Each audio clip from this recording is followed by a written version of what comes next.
Olha só, acabou de sair uma nova pesquisa de intenção de voto para 2026 que, sinceramente, sacudiu o cenário político brasileiro.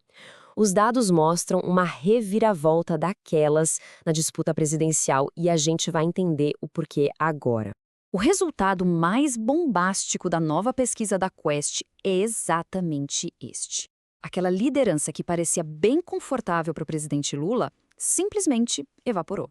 Pois é, o que antes era uma margem de 2 dígitos, agora virou uma corrida totalmente em aberto.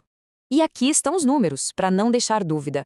Pela primeira vez nessa série de pesquisas, Lula e Flávio Bolsonaro aparecem numericamente empatados, 41% para cada um num eventual segundo turno. E um detalhe crucial, 16% do eleitorado ainda não escolheu um lado. É gente pra caramba. Mas como é que a gente chegou nesse ponto? Esse empate não aconteceu assim, da noite para o dia. Na verdade, ele é o resultado de uma tendência bem clara, bem consistente, que vem se desenrolando nos últimos meses. Vamos acompanhar essa linha do tempo para entender melhor. Em dezembro, a vantagem de Lula era de 10 pontos. Tranquilo, né? Em janeiro, caiu para 7. Em fevereiro, diminuiu para 5. E agora, em março, zerou. A diferença não existe mais. É uma erosão constante da liderança do presidente. Essa é a pergunta de US$ 1 milhão, não é? O que explica essa mudança toda? Que eleitores estão mudando de ideia e por quê? A própria pesquisa já dá umas pistas bem importantes sobre isso. E a resposta parece estar num grupo bem específico do eleitorado. De acordo com os dados, o principal campo de batalha, o lugar onde essa disputa está sendo decidida mesmo, é entre os eleitores que se declaram independentes. E quem são esses eleitores? Bom, a pesquisa define como independentes aquelas pessoas que não se alinham automaticamente com nenhum dos polos políticos. Não são lulistas, não são bolsonaristas, são justamente os eleitores que estão mais abertos a serem convencidos. Por isso, se tornaram a peça-chave da eleição. E a importância deles não é pouca, não. Esse grupo representa 32% do total de eleitores. É quase um terço do Brasil. Quem conseguir conquistar essa fatia do eleitorado leva uma vantagem gigantesca. E aqui está a grande virada. Pela primeira vez, Flávio Bolsonaro ultrapassa Lula entre os independentes. 32% para ele, contra 27% do presidente. E reparem que 36% desse grupo ainda prefere votar branco ou nulo, o que mostra uma insatisfação geral com as duas opções.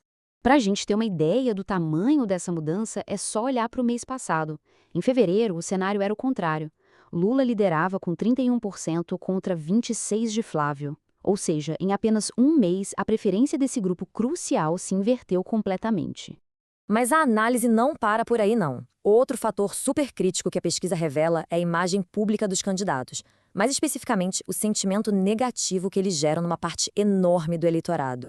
Esse ponto aqui é central. Os dois candidatos têm taxas de rejeição altíssimas e, olha só, quase idênticas. 56% dizem que não votariam em Lula de jeito nenhum e 55% dizem a mesma coisa sobre Flávio Bolsonaro. Para muitos eleitores, a escolha pode acabar sendo pelo menos pior.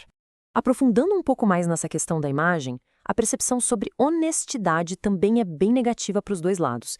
69% dos entrevistados discordam que Lula seja honesto, enquanto 62% têm a mesma opinião sobre o Flávio.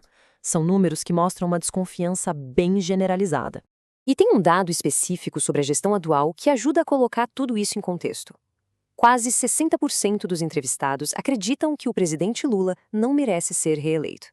É um desafio e tanto para quem está buscando um novo mandato. Ok, a disputa com o Flávio Bolsonaro está empatada. Mas e contra outros possíveis adversários? A pesquisa também simulou outros cenários de segundo turno, para a gente ter uma visão mais completa da coisa. E aqui, a história é bem diferente. Contra outros nomes da direita e do centro, como Ratinho Júnior, Romeu Zema e Ronaldo Caiado, Lula mantém uma liderança confortável. Isso parece indicar que o empate técnico, pelo menos por enquanto, é um fenômeno específico do confronto direto com o nome forte do bolsonarismo.